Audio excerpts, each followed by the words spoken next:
Border Gavaskar trophy ప్రారంభమైనప్పటి నుంచి Aussies media, Aussies అభిమానులతో పాటు ఆ దేశ మాజీ ఆటగాళ్లు విరాట్ కోహ్లీని టార్గెట్ చేశారు.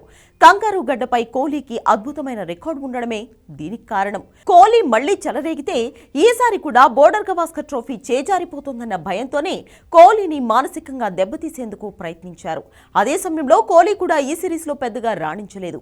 ఒక సెంచరీ మాత్రమే చేసిన విరాట్ పూర్తిగా నిరాశపరిచాడు. అయితే గ్రౌండ్లో ఉన్నంతసేపు ఆసీస్ ఆటగాళ్లకు, అక్కడి ఫ్యాన్స్ కు మాత్రం విరాట్ తనదైన మార్కర్ స్లెడ్జింగ్ చూపించాడు. తాజాగా సిడ్నీ టెస్ట్లో బుమ్రా తప్పుకోవడంతో సారథ్య బాధ్యతలు తీసుకున్న కోహ్లీ తన కెప్టెన్సీతో ఆకట్టుకున్నాడు. అదే సమయంలో తనదైన శైలిలో ఆస్ట్రేలియా అభిమానులకు కౌంటర్ ఇచ్చాడు. మూడో రోజు ఆటలో భాగంగా సరదాగా ప్రేక్షకులను అలరించాడు. తన 2 జేబులను చూపిస్తూ నా దగ్గర ఏమీ లేదు, నా జేబు ఖాళీ అన్నట్లు ప్రేక్షకుల వైపు చూశాడు.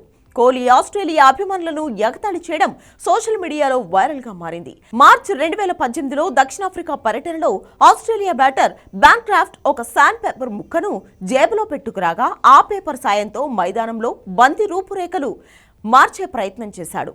ఈ వ్యవహారంలో అతనికి అప్పటి captain Steve Smith, David Warner మద్దతు పలికారు. ఈ బాల్ ట్యాంపరింగ్ వ్యవహారం కెమెరాకు చిక్కడంతో వీరి బాగోతం బయటపడింది. ఆపై మ్యాచ్ ముగిశాక జరిగిన ప్రెస్ కాన్ఫరెన్స్ లో బ్యాన్క్రాఫ్ట్ తన తప్పును అంగీకరించాడు. దీనిపై విచారణ జరిపిన ఐసీసీ వారిపై కఠిన చర్యలే తీసుకుంది.